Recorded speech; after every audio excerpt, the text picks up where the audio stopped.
کرم ہے کہ ہم جس مسلک سے تعلق رکھتے ہیں الحمدللہ اس مسلک کے عقائد و نظریات قرآن و حدیث کے مطابق ہیں، اور رب تبارک و تعالی اور اس کے محبوب صلی اللہ تعالی علیہ وآلہ وسلم کی تعلیمات کے مطابق اپنے شب و روز کو گزارنے کی کوشش کی جاتی ہے، اور کبھی ایسا بھی ہوتا ہے بلکہ ایک انسان کی حقیقت یہی ہے کہ اس سے خطا ہو جاتی ہے، انسان سے رب تعالیٰ کی نافرمانی ہو جاتی ہے، تو تقاضۂ بشریت جب ہم سے خطا ہو رہی ہے، رب تبارک و تعالیٰ کی نافرمانی ہو رہی ہے، اور کبھی ایسا بھی ہوتا ہے سبحان اللہ کہ رب تعالیٰ کی نافرمانی کے باوجود رب تبارک و تعالیٰ کی اطاعت نہ کرنے کے باوجود ہمیں اتنا موقع نہیں ملتا، کیونکہ موت اچانک آتی ہے، کسی کو پہلے سے علم نہیں ہوتا کہ جناب فلاں لمحے میری زندگی کی آخری سانس ہوگی، ہمیں معلوم نہیں ہوتا، اچانک موت کا شکار ہو جاتا ہے۔ رب تعالیٰ کی بارگاہ میں توبہ و استغفار کر کے نہیں جاتے تو ہو سکتا ہے کہ جو انسان اس دنیا سے گیا ہے چونکہ اس کے اعمال کا سلسلہ منقطع ہو گیا، مرنے کے بعد وہ نیکیاں نہیں کر سکتا، اب جو اس نے اپنی زندگی میں بویا وہی آخرت میں کاٹے گا، چنانچہ توبہ کا موقع نہیں ملا، استغفار کا موقع نہیں ملا، رب تعالیٰ سے معافی کا موقع نہیں ملا، تو ہو سکتا ہے ہمارے نامہ اعمال میں کوئی ایسی بری بات ہو، کوئی ایسی رب تعالیٰ کی نافرمانی ہو کہ جس پر رب تبارک و تعالیٰ ہماری پکڑ فرما لے، اور رب تعالیٰ کی پکڑ بڑی سخت ہے، ان بطش ربک لشدید، جب رب تعالیٰ پکڑ پر آتا ہے تو پھر رب تعالیٰ کی جو پکڑ ہوتی ہے وہ لوگوں نے کورونا کی صورت میں دیکھی ہے، اس طرح کہ مزید معاملات لوگ اپنی زندگی میں دیکھتے رہتے ہیں، تو بہرحال اللہ رب العزت ہمیں اپنی پکڑ سے اپنی سختی سے محفوظ رکھے، آمین۔ تو ہمارے نامہ اعمال میں کوئی ایسی بری بات، کوئی ایسی رب کی نافرمانی ہو سکتی ہے کہ جس پر رب تعالیٰ پکڑ فرمائے، لیکن قربان جائیے رب کی رحمت پر، قربان جائیے رب تعالیٰ کے فضل و کرم پر کہ بندہ تو اپنی نیکی گزار کے، اپنی زندگی گزار کے چلا گیا، اس زندگی میں اس نے نیکیاں کی، گناہ کیے، وہ کر کے چلا گیا، لیکن رب تعالیٰ کی رحمت کے نظارے لوگ اس شان کے ساتھ دیکھ رہے ہیں کہ وہ مرنے والا شخص اپنی زندگی جس انداز سے بھی گزار کر گیا ہے،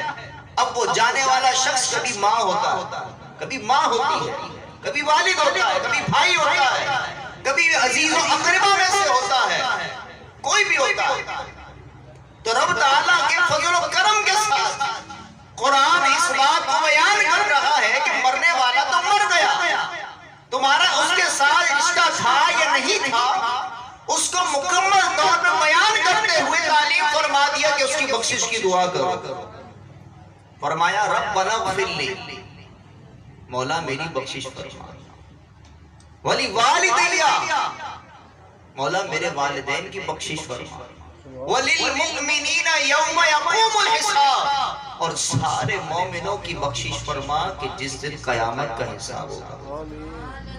تو رب تعالیٰ نے قرآن کے ذریعے ہمیں یہ تعلیم فرما دی کہ جب مرنے والا اس دنیا سے چلا جائے تو اس کی بخشش کی دعا مانگی جائے۔ آج تو لوگوں کا یہ نظریہ بھی ہے، نہ مر گیا مردود، نہ فاتحہ نہ درود۔ تو الحمدللہ ہم ان لوگوں میں سے نہیں ہیں کہ مرنے کے بعد بھول جائیں، مٹی ڈال کر بھول جائیں، اور پھر جناب لوگوں کے سامنے انتقال والے دن اور انتقال کے کچھ دن بعد بھی صرف بخشش کی دعا کریں اور اس کے بعد فتویٰ لگا دیا جائے جناب اب فاتحہ و ایصال ثواب کرنا یہ ناجائز ہے، بدعت ہے، حرام ہے، کوئی ایسا عمل نہیں کیا جائے گا۔ تو یہ تو بات قرآن و حدیث کے بالکل خلاف۔ آج انشاءاللہ قرآن و حدیث کے مطابق سنیے کہ جب مرنے والا اس دنیا سے چلا جاتا ہے، ہماری دعا سے، ہمارے بھیجے ہوئے ثواب سے مرنے والے کو کتنا فائدہ ہوتا ہے۔ کوشش کروں گا مختصر کر کے اپنی بات کو مکمل کروں، اللہ کریم ہم سب کو عمل کرنے کی توفیق عطا فرمائے۔ آمین۔ اور آج جو 11ویں شریف کی محفل میں حاضر ہے، اس محفل کا بھی ایک سبب یہی ہے کہ غوث پاک 11 تاریخ کو اس دنیا سے تشریف لے گئے۔ ان کے نام کو رب تعالیٰ نے اتنا اونچا فرمایا کہ آج صدیاں گزر جانے کے بعد بھی لوگ ان کے نام کی محفل کو سجا رہے ہیں۔ سبحان اللہ۔ آج ان کے لیے فاتحہ و ایصال ثواب کا سلسلہ جاری ہے۔ یہ رب تعالیٰ کا غوث پاک پر کتنا کرم ہے کہ صدیاں گزرنے کے بعد بھی آج بھی ان کے نامہ اعمال میں نیکیاں لکھی جاتی رہی ہیں، آج بھی ان کے نامہ اعمال میں نیکیاں لکھی جا رہی ہیں۔ حدیث پاک کے ذریعے ہم اس بات کو مزید واضح کر کے سنتے ہیں۔ چنانچہ حدیث مبارکہ میں فرمایا گیا، مسلم شریف کی حدیث پاک اس طرح دیگر کتابوں میں بھی اس حدیث پاک کو بیان فرمایا اذا مات الانسان انقطع عنہ عملہ، کہ جب انسان مر جاتا ہے نا تو اس کے اعمال کا سلسلہ یہ ختم ہو جاتا ہے، منقطع ہو جاتا ہے، اب وہ نیکیاں نہیں کر سکتا۔ فرمایا تین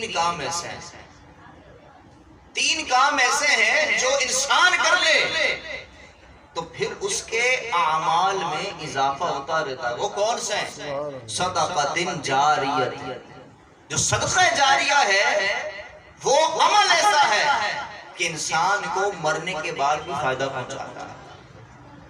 فرمایا او علم ينتفع به، ایسا علم جو نفع دینے والا، او ولد صالح، نیک بچے جو اپنے والدین کے لیے بخشش کی دعائیں کرتے رہے۔ اب یہ صدقہ جاریہ کیا ہے؟ یہ ایصال ثواب بھی تو ہے۔ ایصال ثواب کا مطلب کیا ہے؟ ثواب پہنچانا۔ جناب آپ نے دنیا میں کوئی مسجد بنا دی، جب تک مسجد قائم رہے گی آپ کے دنیا سے جانے کے بعد بھی آپ کو قبر میں ثواب ملتا رہے گا۔ آپ نے کوئی پانی کی سبیل بنا دی، اس سبیل سے، اس کنویں سے جب تک لوگ پانی پیتے رہیں گے آپ کو ثواب ملتا رہے گا۔ اسی طرح اور بھی صدقہ جاریہ کے جو کام کیے ان تمام کاموں سے آپ کو قبر میں بھی ثواب ملتا رہے گا۔ اور ایسا علم جس سے نفع ملے، آپ نے کسی کو نماز سکھا دی، کیسا نفع بخش علم ہے؟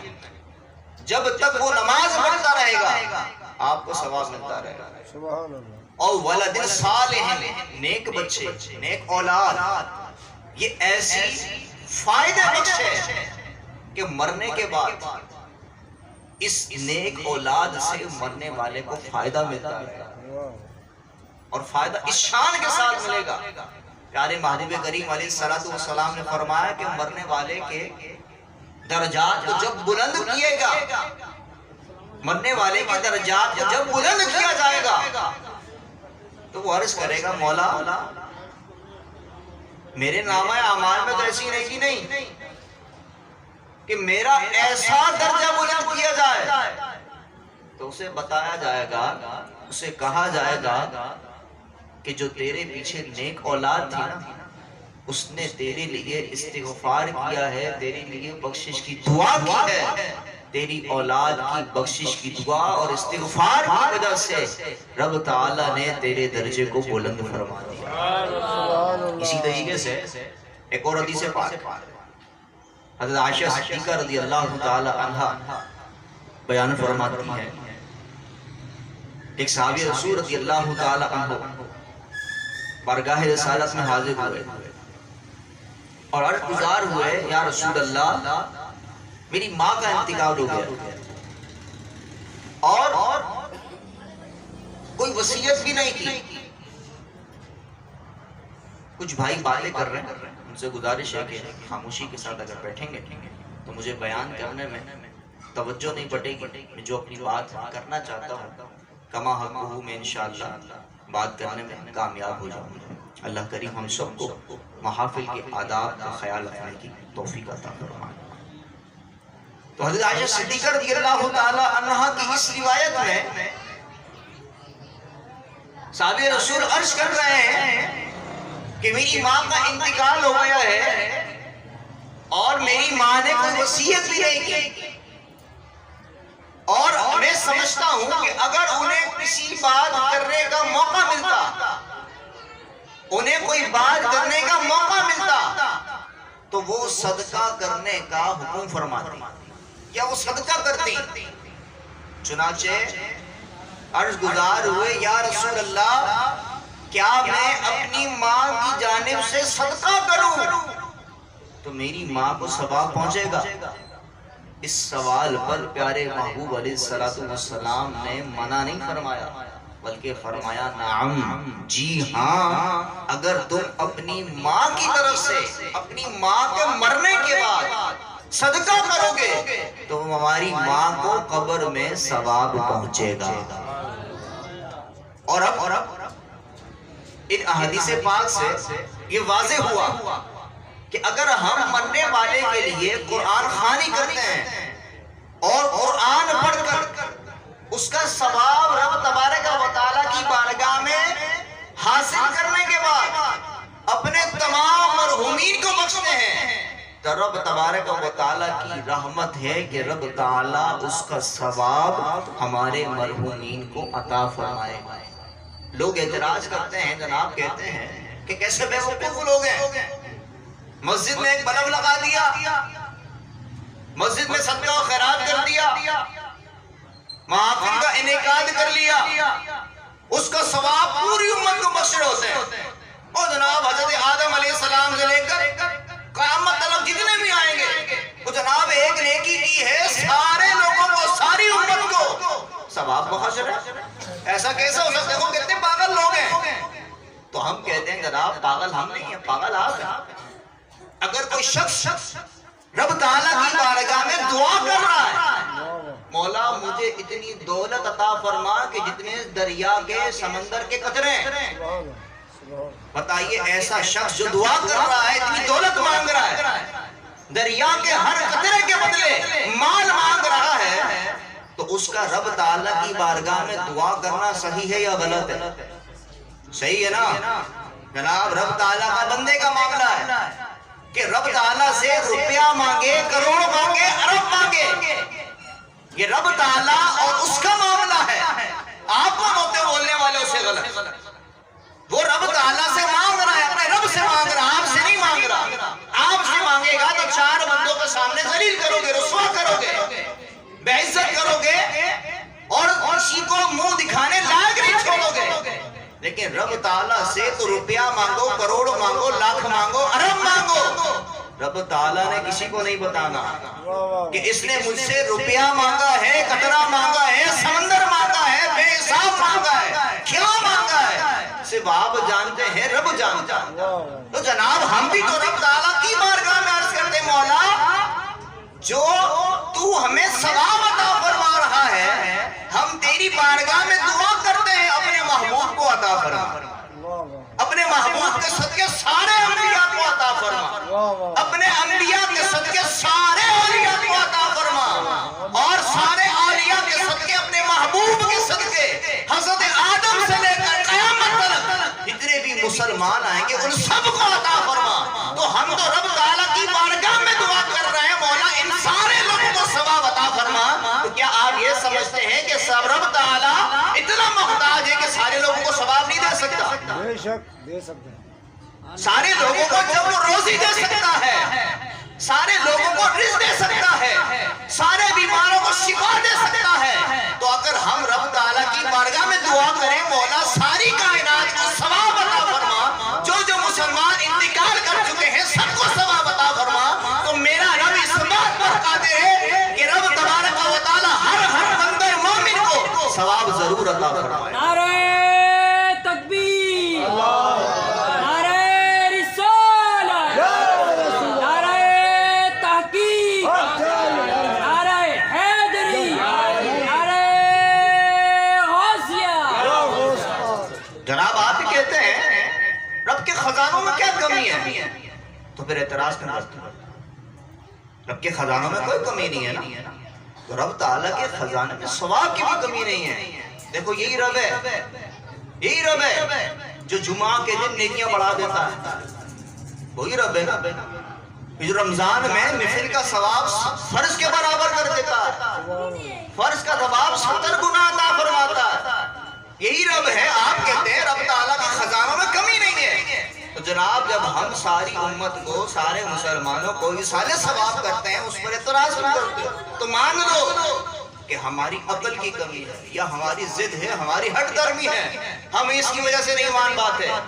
بہرحال ان احادیث پاک کو سننے کے بعد اگر کوئی مان بھی لے تو اس کی گوٹ اس بات پر اٹک جاتی ہے جناب کسی چیز پر غیر اللہ کا نام آ جائے نا، اللہ کے علاوہ کسی چیز پر نام لے لیا۔ دیکھو تم 11ویں کرتے ہو نا، شیخ عبد القادر جیلانی کا نام لیتے ہو، دیکھو قرآن کہتا ہے وَمَا أُهِلَّ بِهِ لِغَيْرِ اللَّهِ، کہ جس چیز پر رب تعالیٰ کے علاوہ نام آ جائے وہ حرام ہو جاتی ہے، وہ حلال نہیں رہتی، حرام کھاؤ گے۔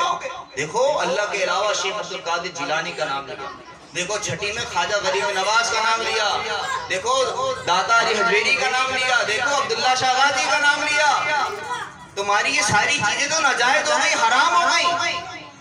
جناب لوگوں کو غلط فہمی میں مبتلا کرنے کے لیے اس طرح کی باتیں کرتے ہیں۔ آئیے حدیث پاک سنیے، حدیث پاک سے اس مسئلے کو بالکل واضح طور پر بیان کر دیا جائے گا۔ جناب ابو داؤد شریف کی حدیث پاک ہے، حضرت سعد بن عبادہ رضی اللہ تعالیٰ عنہ پیارے محبوب علیہ السلام کی بارگاہ میں حاضر ہوتے ہیں اور عرض گزار ہوتے ہیں مولا یا رسول اللہ، غلطی سے مولا عرض کر دیا، عرض گزار ہوئے صحابی رسول کے یا رسول اللہ میری ماں کا انتقال ہو گیا ہے،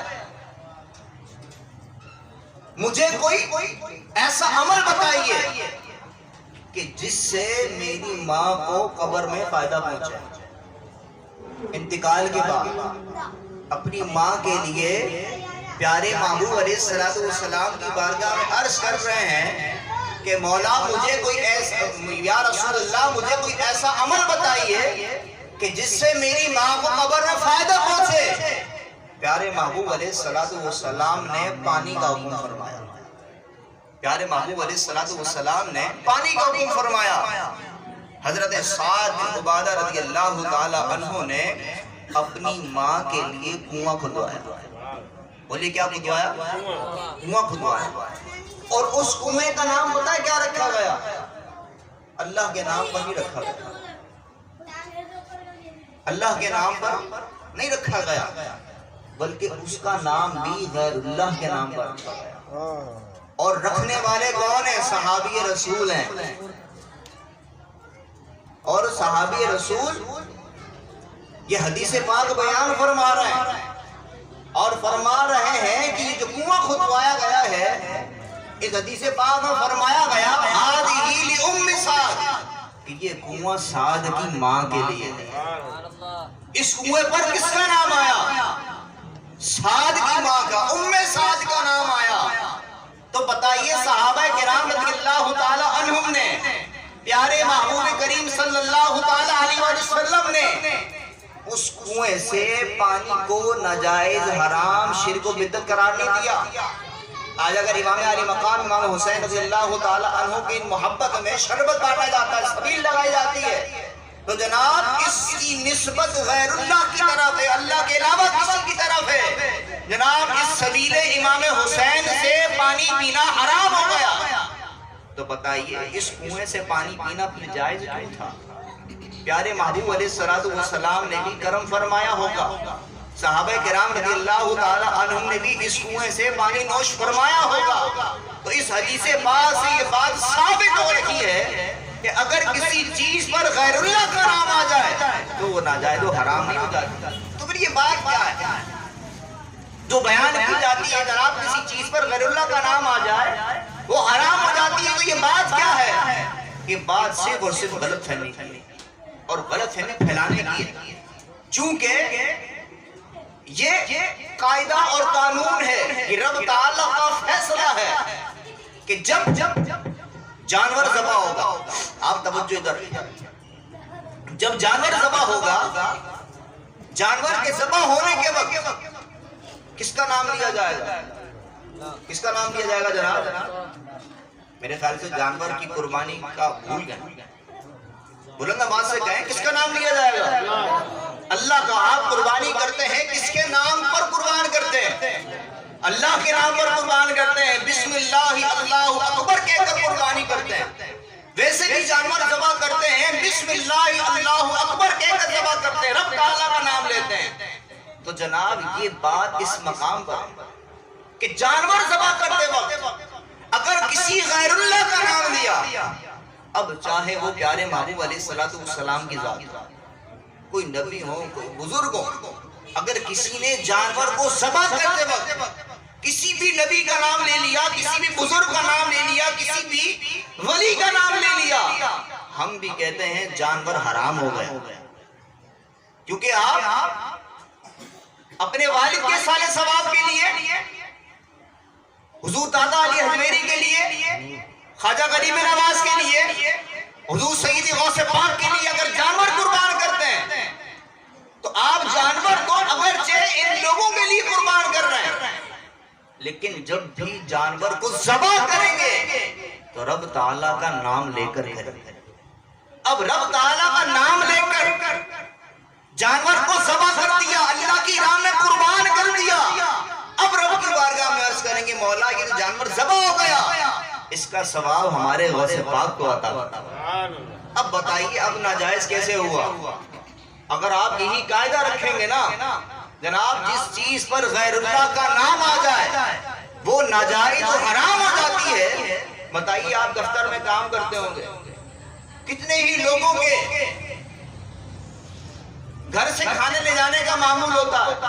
میں نے کئی مرتبہ یہ مثال دی ہے، اگر کئی لوگوں کے کھانے پڑے ہوں تو ان کھانوں پر بھی نام آئے گا جناب یہ کھانا عبداللہ کا ہے، یہ کھانا اسماعیل کا ہے، یہ کھانا ابراہیم کا ہے، یہ کھانا فرحان کا ہے۔ جناب یہ سارے نام کیا ہیں؟ ان کھانوں پر غیر اللہ کا نام آ گیا، آپ کے قول کے مطابق، آپ کی بات کے مطابق آپ کے لیے وہ کھانا حرام ہو گیا کیونکہ غیر اللہ کا نام آ گیا۔ جناب آپ قربانی کرتے ہیں، جب قربانی کے لیے جانور لاتے ہیں جناب کس کا جانور ہے؟ او فلاں حاجی صاحب کا۔ حاجی صاحب اللہ ہے غیر اللہ ہے؟ کون ہے بھائی؟ غیر اللہ ہے نا، حاجی صاحب اللہ تو نہیں ہے۔ اب جانور کو اب قربان کر رہے ہیں، اس قربانی کے جانور پر غیر اللہ کا نام آ گیا۔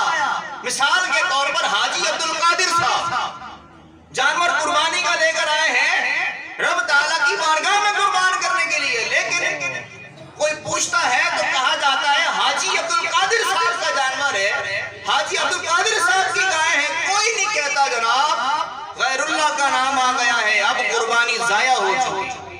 لیکن جیسے ہی کہا جاتا ہے شیخ عبدالقادر جیلانی کے اصالہ ثواب کے لیے میں یہ گائے لے کر آیا ہوں، لیکن قربان رب تعالیٰ سے شیخ عبد القادر جیلانی کو عطا فرماؤں گا تو فوراً کہا جاتا ہے جانور حرام ہو گیا۔ جناب یہ دو رائے کیوں ہیں؟ یہ دو رنگی کیوں ہیں؟ ایک طرف حلال ہو جاتی ہے، ایک طرف حرام ہو جاتی ہے۔ جناب جو قرآن کی تعلیم ہے اس کو صحیح طور پر سمجھا جائے۔ اس طرح کی کئی مثالیں دی جا سکتی ہیں۔ آپ کے کپڑے ہیں، آپ بھی خدا نہیں ہیں، اللہ بھی معاذ اللہ اللہ نہیں ہے، آپ بھی غیر اللہ ہیں۔ بدن پر تو کپڑے بھی نہیں رہیں گے جناب اگر یہ غلط فہمی اپنے دماغ میں بٹھا لی۔ جناب آج کل تو موبائل لاکھوں کروڑوں کے ہیں، لاکھوں کے موبائل لوگوں نے رکھنا شروع کر دیے۔ 1 لاکھ 2 لاکھ کے موبائل لوگ رکھتے ہیں۔ جناب موبائل کس کا ہے؟ گھر میں اگر 4 موبائل لاکھ کے پڑے ہوئے ہوں، جناب یہ موبائل کس کا؟ یہ فرحان کا ہے۔ حرام ہو گیا موبائل کو استعمال کرنا، لاکھوں روپیہ برباد ہو گیا جناب آپ کا، غیر اللہ کا نام آ گیا، اللہ کے علاوہ کسی اور کا نام آ گیا تو جائز نہیں رہا نا۔ تو لہذا اس بات کو سمجھ لیجئے کہ صرف اور صرف جانور کو ذبح کرتے ہوئے غیر اللہ کا نام آئے گا تو حرام ہوگا، ورنہ حلال رہے گا، ورنہ اس کے استعمال میں کوئی مذائقہ نہیں۔ اور اسی طرح اس بات کو بیان کیا جاتا ہے کہ جناب دیکھو کسی کا انتقال ہوتا ہے، اس کو انتقال پر بھی کھانے کا اہتمام کرنا پڑتا ہے، اس کو سوائم پر بھی کھانے کا اہتمام کرنا پڑتا ہے، اس کو 40ویں پر بھی کھانے کا اہتمام کرنا پڑتا ہے۔ میری ماں مری ہوئی ہے، میرے والد کا انتقال ہوا، میرے گھر سے جنازہ اٹھا ہے، لیکن لوگ دیکھو باتیں کر رہے ہیں کہ اس کو اپنی ماں سے محبت نہیں ہے، والد سے محبت نہیں ہے، اپنی ماں کے مرنے پہ کھانا نہیں بنایا۔ دیکھو کس طرح لوگوں کو بہکایا جاتا ہے۔ یہ کیسا عقیدہ اور نظریہ رکھنے والے لوگ ہیں؟ اگر تم اپنی ماں کے پیچھے کھانے کا اہتمام نہیں کرو گے تو تم برباد ہو جاؤ گے۔ ہمارے پیٹ بھرنے کے لیے مرغ بزائے کھلاؤ، ہمیں چکن بریانی کھلاؤ، بیف بریانی کھلاؤ، تب تمہاری ماں کی بخشش ہوگی۔ یاد رکھیے یہ اہل سنت کی تعلیم نہیں ہے، یہ اہل سنت کی تعلیم نہیں ہے، یہ اہل سنت پر الزام ہے۔ اگر کسی کی ماں کا انتقال ہو گیا، کسی کے گھر میں انتقال ہو گیا، آپ بھی یاد رکھیے میت کا جو پہلے دن کا کھانا ہے وہ عام لوگوں کے لیے کھانا حرام ہے، وہ نہیں کھا سکتے۔ یہ حق غریبوں مسکینوں کا ہے، یہ ہر ایک کا حق نہیں ہے، ہم تو یہ کہتے ہیں۔ اور سوئم کا کھانا بھی اگر کوئی کرتا ہے تو کرے، کوئی مذائقہ نہیں۔ اور اگر کوئی کھانے کا سوئم میں اہتمام نہیں کرتا، اہل سنت کے علماء کا فتویٰ یہی ہے کہ اس پر کوئی گناہگار ہونے کا معاملہ نہیں آئے گا۔ اور یہ سارے ثواب کا جتنا بھی معاملہ ہے نا، یہ یاد رکھیے فرض نہیں ہے، یہ واجب نہیں ہے۔ ہم یہ جو محفل سجا کے بیٹھے ہیں نا، یہ فرض نہیں ہے، واجب نہیں ہے، یہ صرف اور صرف مستحب ہے۔ کیا ہے؟ مستحب ہے۔ مستحب کا مطلب یہ ہے کرو گے ثواب ملے گا، نہیں کرو گے گناہ نہیں ملے گا۔ تو بتائیے ہم تو ایصال ثواب کے سارے معاملے کو صرف اور صرف کہہ رہے ہیں جناب یہ مستحب ہے، تو پھر ہم پر الزام کیوں لگاتے ہو جناب؟ اور یاد رکھیں اصل جو ہے نا، اصل وہ ہے قرآن پڑھنا۔ اگر آپ قرآن پڑھ کر رب تعالیٰ کا ذکر کر کے کوئی کھانے کا اہتمام نہ کرنا، بس رب تعالیٰ کا ذکر کر کے ہاتھ اٹھا کے رب تعالیٰ کی بارگاہ میں دعا کرے، مولا جو میں نے پڑھا تو قبول فرما، جو تو ثواب عطا فرمائے میرے والد کو عطا فرما، میری والدہ کو عطا فرما۔ معاملہ ختم ہو گیا جناب۔ بس لوگوں کی باتوں میں نہ آئے، سوشل میڈیا پر اس طرح کے وسوسے ڈالے جاتے ہیں، اس طرح کے اعتراضات کیے جاتے ہیں۔ اسی لیے ان اعتراضات کو دور کرنے کے لیے یہ موضوع رکھا گیا اور یہ بیان کیا گیا کہ ہم ایسے لوگوں کی باتوں میں نہ آئیں۔ الحمدللہ ہم جس طرح ایصال ثواب کی محافل کا انعقاد کرتے ہوئے آ رہے ہیں اپنے گھر کے کسی عزیز کے لیے، کسی بزرگان دین کے لیے، تو بالکل کریں۔ اللہ تعالی ہم سب کو عمل کی توفیق عطا فرمائے، اللہ تعالی ہم سب کو قرآن اور حدیث کے اصولوں کے مطابق عمل کرنے اور زندگی گزارنے کی توفیق عطا فرمائے۔ وما علینا الا البلاغ المبین۔